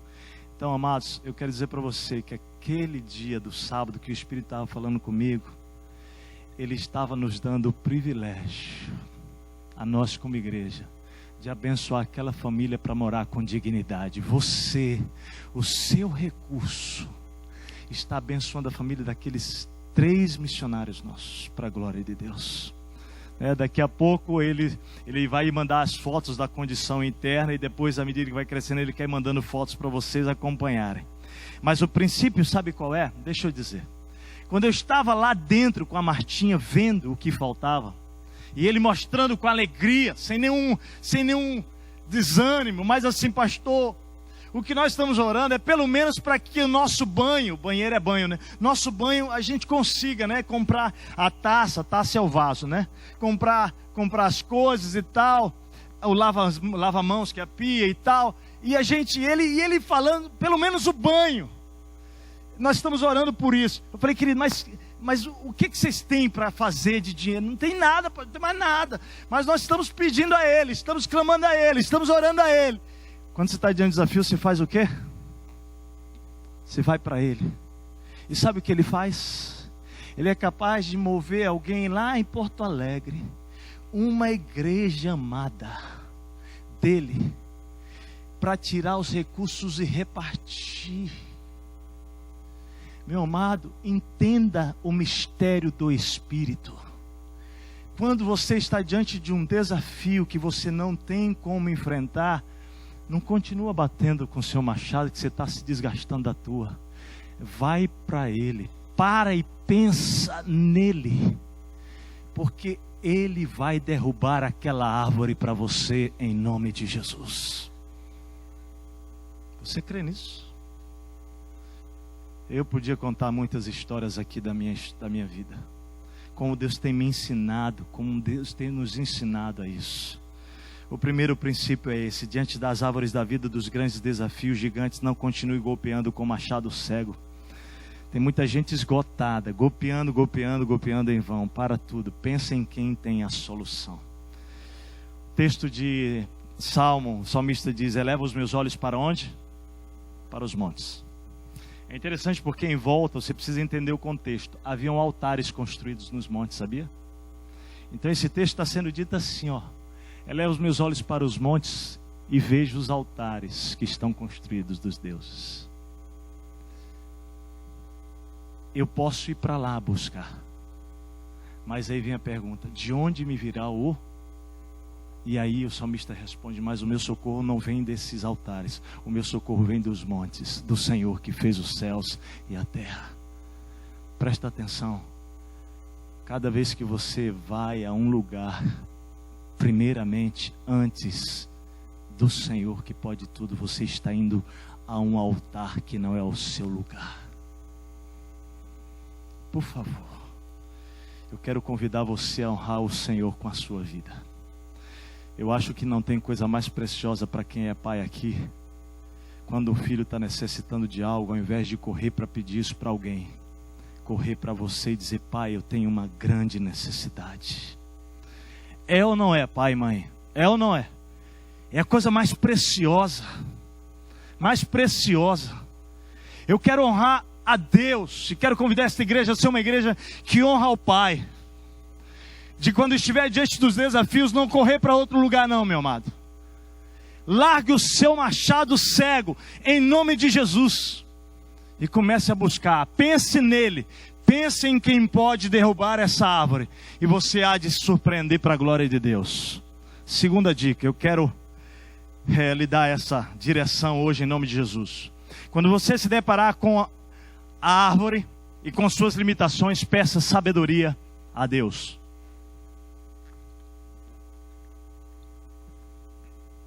Olha o texto de novo. Se o machado está cego e sua lâmina não foi afiada, você vai ter que golpear com mais força, mais força, mais força. Ponto e vírgula. Vem a revelação. Agir com sabedoria é o que vai assegurar o sucesso, a vitória, a queda dessa árvore.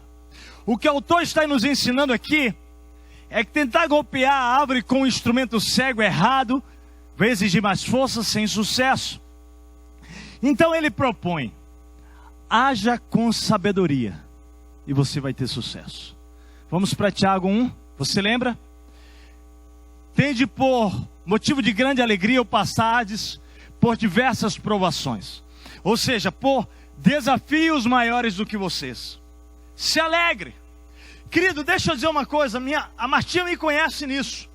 Eu não posso viver numa condição, não posso, eu não sei porque Deus me fez assim, numa condição tranquila. Não, eu não posso. Me dá uma agonia. Quando está tudo muito legal assim, bacana, arrumadinho, Deus me sopra um desafio maior que eu. E eu começo a ficar feliz de novo. Sabe por quê? Eu aprendi uma coisa na minha vida. Quanto maior for o desafio, mais oportunidade eu tenho de conhecer o poder de Deus. Quanto maior for a árvore, mais oportunidade eu tenho de conhecer a força de um Deus que é maior do que tudo e que pode destruir aquela árvore, meu amado. Então, quando o Tiago está dizendo, cara, tem um motivo de alegria, passar pelas tuas provações, é que nós estamos sendo chamados a uma experiência sobrenatural. Você quer viver mais de Deus? Você quer conhecer mais de Deus? Então começa a falar assim, pode mandar o desafio que o senhor quiser, pai. Pode mandar. Agora presta atenção, meu irmão. Quando ele te chamar para o desafio, não pense em entrar no desafio com teu machado cego, porque vai ser um desastre. Você vai se cansar. Agora fala assim: pai, mostra o desafio e vai à minha frente que eu estou contigo. Estou olhando para o Senhor. Eu vou na tua força. Ah, pensa numa igreja cheia do poder. É quando essa igreja começar a entender que os desafios são nos dados para que a gente conheça quem Ele é. E Ele está dizendo isso. Pois vocês sabem que a prova da sua fé produz o quê? Perseverança. Sabe o que significa isso? Se você, no meio da tribulação, resistir, olhando para Ele, em fé, você vai experimentar a vitória. A perseverança vai te dar o privilégio de ver a vitória, de concluir a queda daquela árvore. E quando vier um novo desafio, você já está com a sua fé aumentada para o próximo desafio. É assim que funciona. E ele diz, a perseverança deve ter ação completa, a fim de que vocês se tornem maduros e íntegros, sem falte coisa alguma. Aí vem a palavra para você e para mim. Está diante de um grande desafio?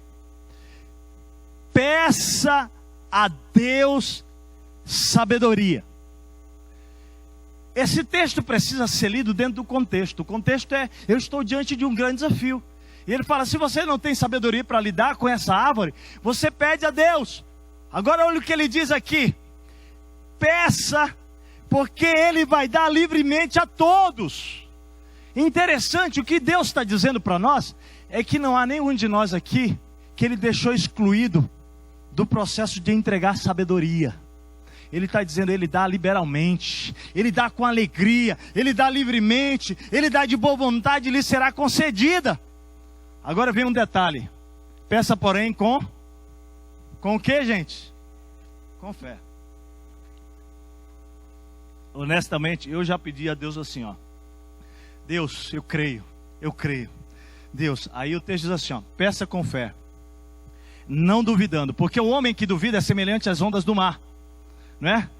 Que vai e vem, não pense tal homem que receberá do Senhor coisa alguma. É mais ou menos o seguinte, Deus, eu creio, Pai, o Senhor vai fazer, Pai, eu creio. Será mesmo que o Senhor vai fazer? Pai, mas o Senhor é fiel, o Senhor pode. Será que Ele tem mesmo? Sabe o que é isso? Homem de mente dividida. Homem de mente dividida. E o texto diz assim, se você pedir desse jeito, não pense que vai receber algo do Senhor. Vai receber não. Nem eu, nem você. O princípio é esse. A segunda lição. Quando estiver você, a árvore e suas limitações, com o seu machado cego, continuar batendo mais o machado, vai ser tolice. Não apenas lembre de Deus, mas peça a Ele o quê? Sabedoria. Você lembra quando os discípulos se depararam com a limitação de não conseguirem expulsar os demônios das pessoas? Vocês lembram o que eles fizeram? Eles voltaram até quem? A Jesus para saber, Deus, nos explica. Eles queriam orientação, queridos, eles queriam a sabedoria de Jesus sobre aquele contexto em que eles oravam repreendendo os demônios não eram expulsos. E aí vem a sabedoria de Jesus, que entrega para eles o segredo. Qual é? Essa casta de demônios só se expulsa com o quê? Sabedoria. Meu querido, é o seguinte, preste atenção, vem cá, fala bem nos ouvidinhos. Vocês vão apanhar deles mesmo. Porque tem castas de demônios que é só com oração e jejum, meus amados.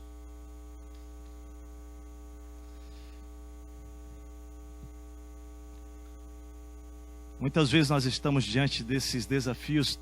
Quantos aqui são líderes de células? Levanta a mão, deixa eu ver. Louvado. Quantos estão fazendo treinamento? Deixa eu ver toda essa galera aí. Deixa eu falar uma coisa para vocês. Vocês vão se deparar com desafios dentro da célula de vocês muito maiores que vocês.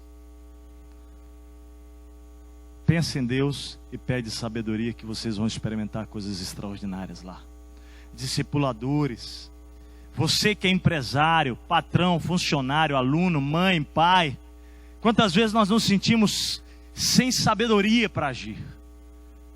O que o texto está dizendo, está diante desse desafio, peça sabedoria a Deus, não insista em derrubar a árvore com um machado cego. Ana, para mim, é uma coisa tão bonita aquela história, porque Ana era uma mulher estéril, casada com Eucana. Eucana é o nome de um homem na Bíblia, tá? Não é uma mulher. Eucana era casado com Ana e com Penina. E Ana estéril, Penina tinha filhos e filhos de Eucana, humilhava, irritava continuamente a Ana. Todos os anos a Bíblia diz que eles subiam até Siló, centro de adoração, para adorar. E ela chorava muito, muita dor, pela esterilidade, pela humilhação de Penina, angústia. Seu marido não compreendia a sua dor, embora a Bíblia diga que ele amava mais do que Penina. Mas quando ela está lá em Siló orando, a Bíblia diz que ela foi julgada pelo sacerdote ali, que pensou que ela estava embriagada porque ela orava, balbuciando apenas silenciosamente. E o sacerdote vira para ela e manda abandonar o vinho. Ela responde, pensa que eu sou uma vadia, sacerdote. Não sou uma serva do Senhor, lhe conta a história. E isso está lá em 1 Samuel capítulo 1. Mas é muito profundo o que acontece, porque depois que Eli compreende que aquela mulher está buscando em Deus sabedoria, resposta, diante da sua limitação, o texto vai dizer, queria que você pudesse olhar comigo, que esse homem abençoa aquela mulher. E diz, vai em paz, e o Deus de Israel conceda o que você pediu. Ela disse, espero que sejas benevolente para com tua serva. Agora observa o detalhe que chamou muita atenção para mim. Ela então seguiu o seu caminho, comeu, e seu rosto já não estava mais abatido. Sabe o que significa isso para mim? Que quando nós estamos diante da sequoia,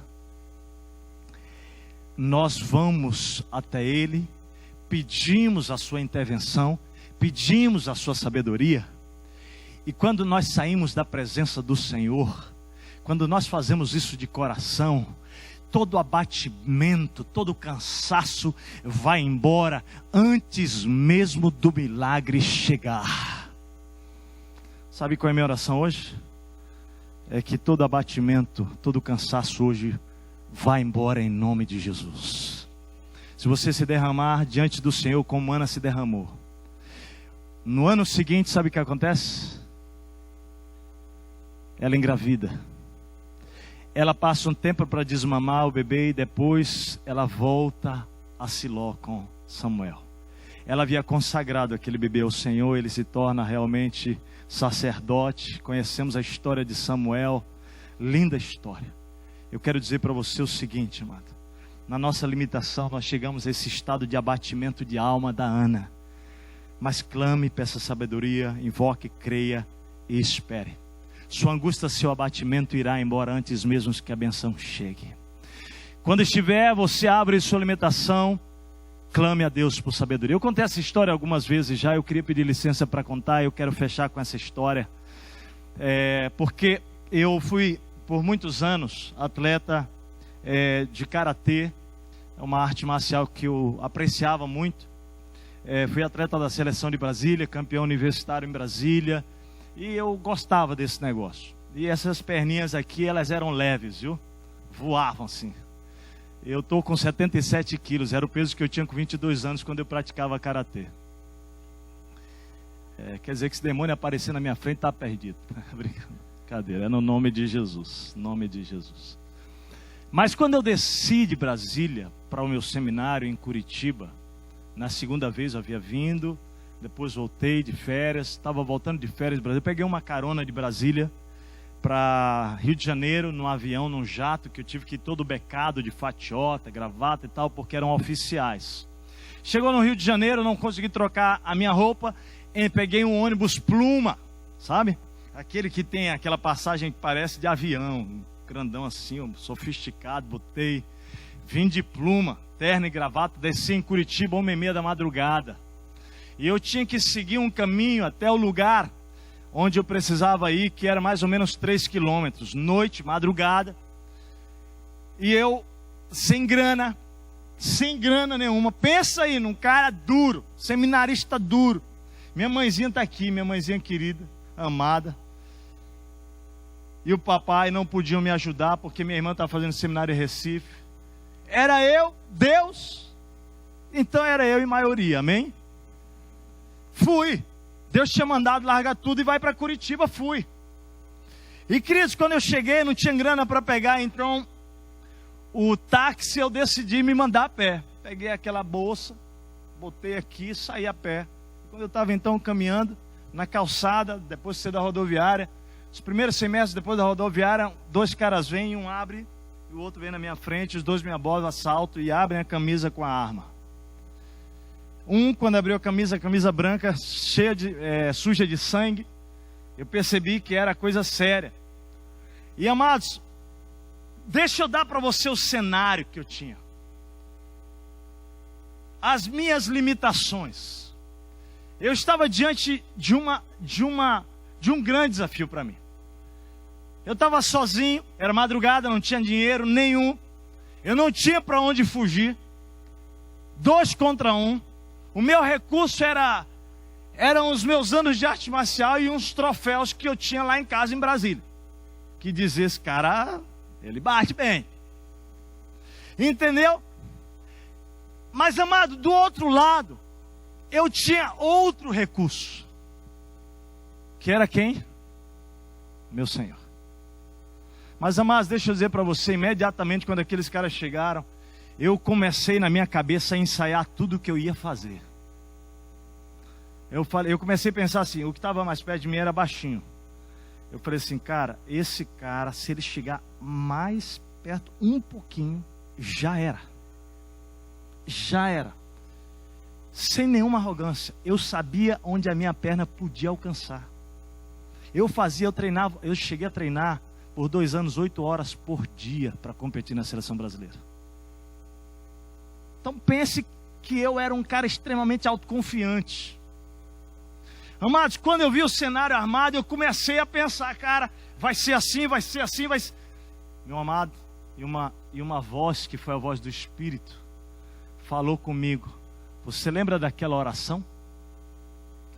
Quando eu saí de Brasília, eu peguei todos os meus troféus, meu kimono, peguei tudo e fiz uma oração. E falei, Senhor, está aqui, tudo é teu, e eu quero te pedir uma coisa. Na verdade, essa oração que ele me lembrou foi a do início da jornada minha, que falou assim, Deus, eu vou treinar esse negócio, mas eu quero te pedir uma coisa. Se algum dia eu for abordado por alguém, eu não quero usar isso não, eu quero falar do teu amor. O Senhor me lembrou disso. E quando o Senhor me lembrou disso, eu entrei agora na guerra na minha mente do espírito e da carne, né? Faço o quê? E o Senhor fala claramente para mim, meu querido, e eu começo a orar. Ali espiritualmente, fala assim, gente, para o Espírito, Senhor, o que eu faço agora? A voz do Espírito muito claramente falou para mim assim, filho, fala do meu amor para eles. Fala que eu amo. Aí eu falei, Deus, o cenário aqui não é muito para evangelismo não, Senhor. O negócio está meio complicado aqui. Como é que é isso, Espírito Santo? O que eu faço?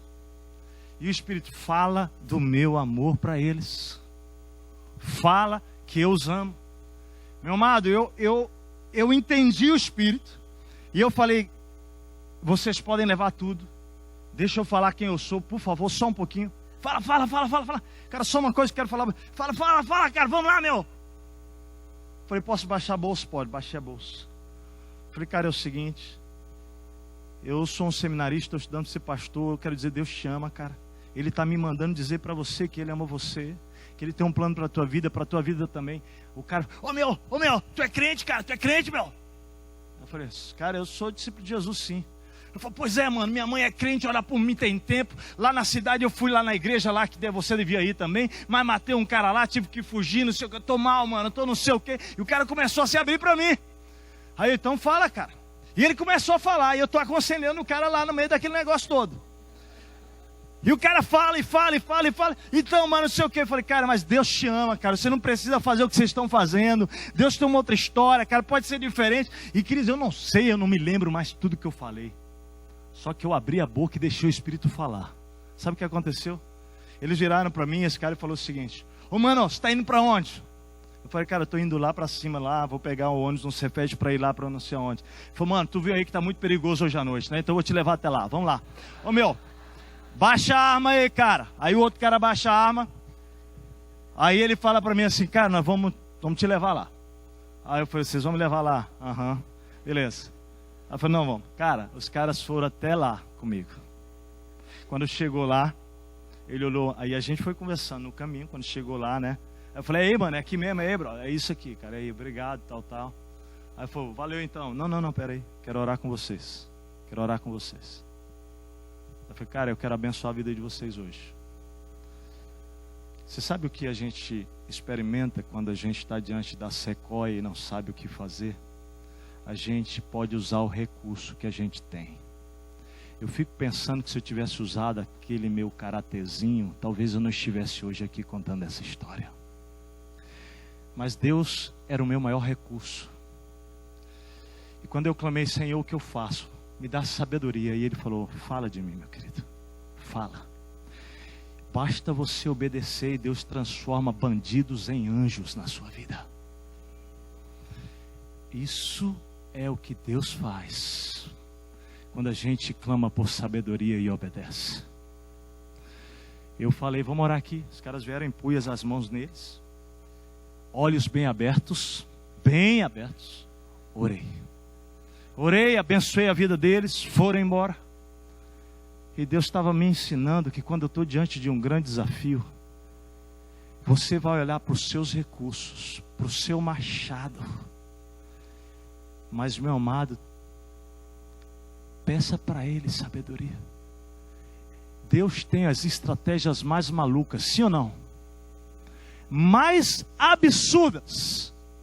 Mas vai, porque a árvore vai cair, meu amado, em nome de Jesus. Eu quero terminar dizendo para você o seguinte: quando você agir assim, desta forma que o Senhor está nos ensinando hoje à noite. Parando e pensando em quem tem poder, parando e clamando por sabedoria. Sabe o que vai acontecer conosco, amado? Nessa cidade, Deus vai nos levantar como influência nessa cidade de homens e mulheres, adolescentes, jovens, idosos, que conhecem o recurso que está acima de tudo, meu amado. E eu não estou dizendo que você não vai passar por problema. Esse discurso não é o que eu acredito. Eu estou falando, meu amado, é que Ele vai estar lá te dando os recursos para enfrentar todos eles com vitória para a glória do Senhor. Então ouça, igreja. Lá no seu trabalho amanhã tem gente que está desesperado batendo machado. Faz favor, diz para ele onde é que está o recurso para ele usar. Amanhã você tem desafios. Ou você larga o machado hoje aqui, ou você vai continuar se esgotando. O desafio de hoje são dois. Eu quero terminar. Quantos homens e mulheres aqui desejam apresentar-se hoje em clamor a Deus, como a mulher hemorrágica, como Ana, como Jesus? E como tantos outros que têm em Deus encontrado o recurso. E dizer, Senhor, eu vou abrir mão do machado cego. Ah, Deus. Você sabe, deixa eu falar uma coisa que me veio à mente agora, eu vou contar essa história. Eu amo tanto vocês que eu nunca quero largar vocês. Eu tinha medo com quem eu ia casar, porque eu me achava tão feinho.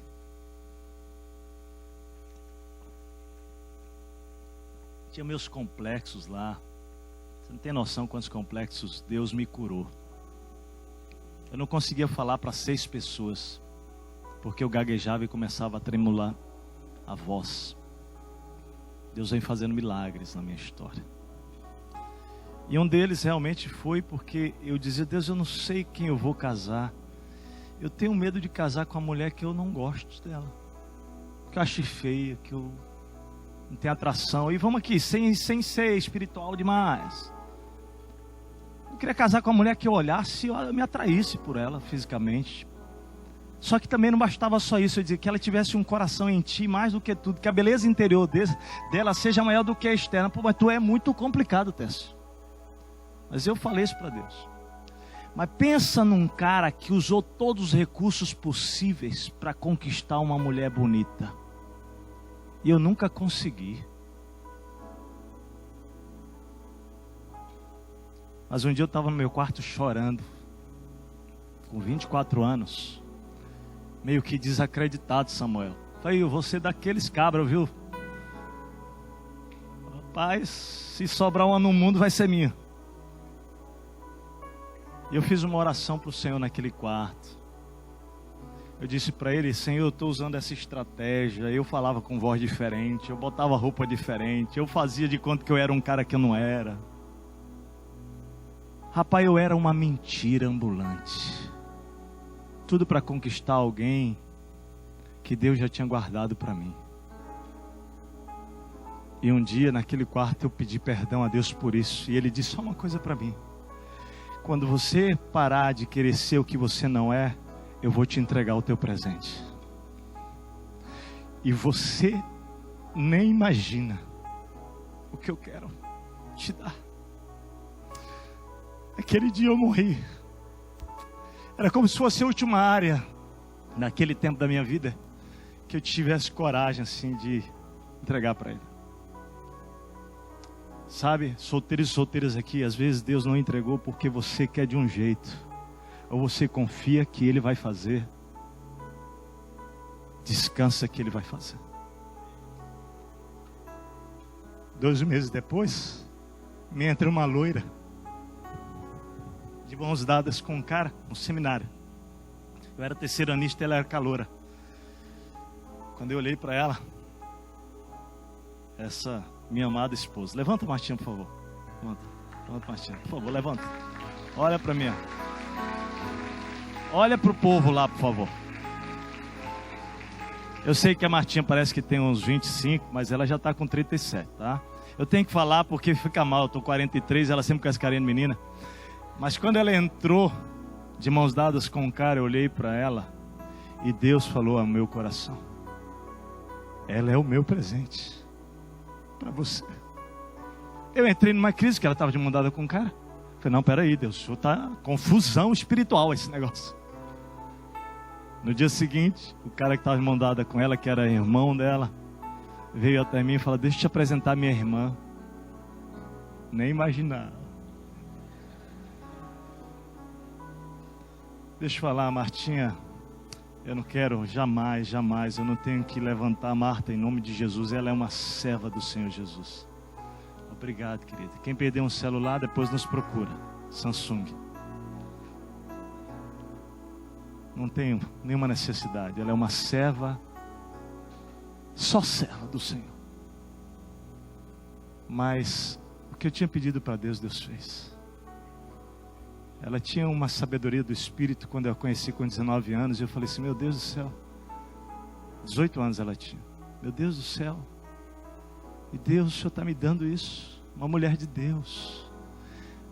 Ela é uma mulher de Deus, mas uma mulher que eu olho para ela e eu... Cara, cada dia que passa eu amo mais a Marta. Eu acordo todo dia, eu tinha medo de acordar, olhar para a mulher e eu... Oh, meu Deus do céu. Eu acordo, eu olho para ela, eu quero abraçar, beijar, e é o que eu faço muitas vezes, dizendo para ele, Senhor, eu não mereço não, Pai. Mas, cara, a história importante aqui não é a Marta nem eu. Entenda o que eu quero dizer.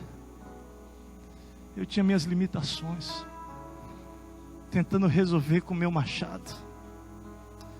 Basta falar para ele. Basta ir para ele. Você pode ficar em pé?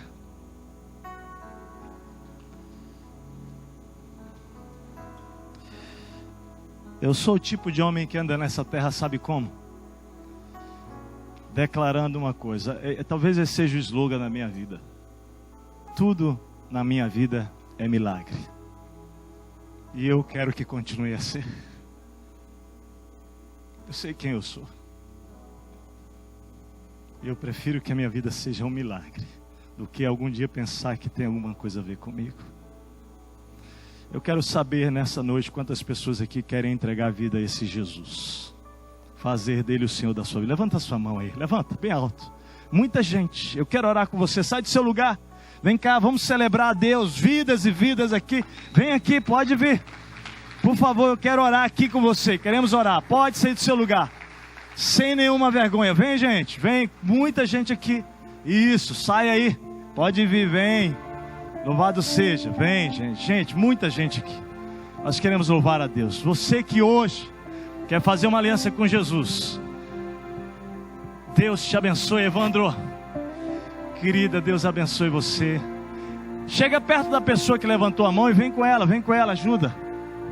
Oh, louvado seja. Louvado seja o Senhor. Pode vir aqui, gente, aqui na frente. Glória a Deus. Por favor, me permita cumprimentá-lo, André. Deus te abençoe, André. Elisa, Deus abençoe você. Antônio, Deus abençoe você. Oh, meus queridos, vem cá. Vocês estão com eles? Fica pertinho aqui, gruda neles aqui, juntinho.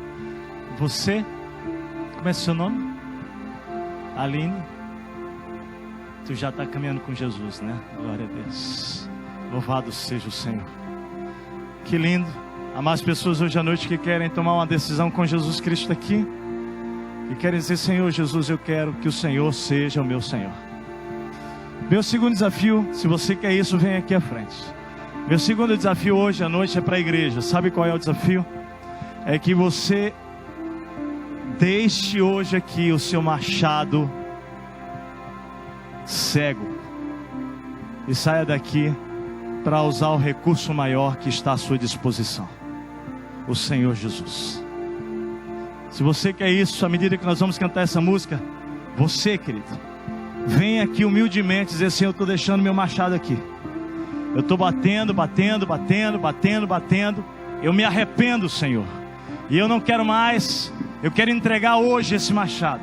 O Senhor vai tirar hoje à noite toda a fadiga, todo cansaço, toda angústia, como tirou de Ana, em nome de Jesus, para a glória dele. Sai do seu lugar enquanto cantamos aqui esta canção. Você pode dizer isso para o Senhor? Senhor, faça o seu querer. Você pode dizer isso para Ele? Você confia que o Deus que está aqui, o seu Deus, de que os planos dele são mais altos do que os seus, são maiores do que os seus? Então diga para Ele: Senhor, faz o teu querer. Faz o teu querer na minha vida, Pai. Não importa o que seja. Declare com fé isso, querido, em nome de Jesus. Nós vamos sair daqui declarando: eu vou seguir com fé. Eu vou seguir com fé. Que Deus abençoe vocês. Amados, essa cidade está sendo cheia da glória de Deus. Sabe por quê? Porque a glória de Deus está enchendo a nossa vida. Amém? Então vamos declarar isso: eu vou seguir com fé. Deus abençoe vocês.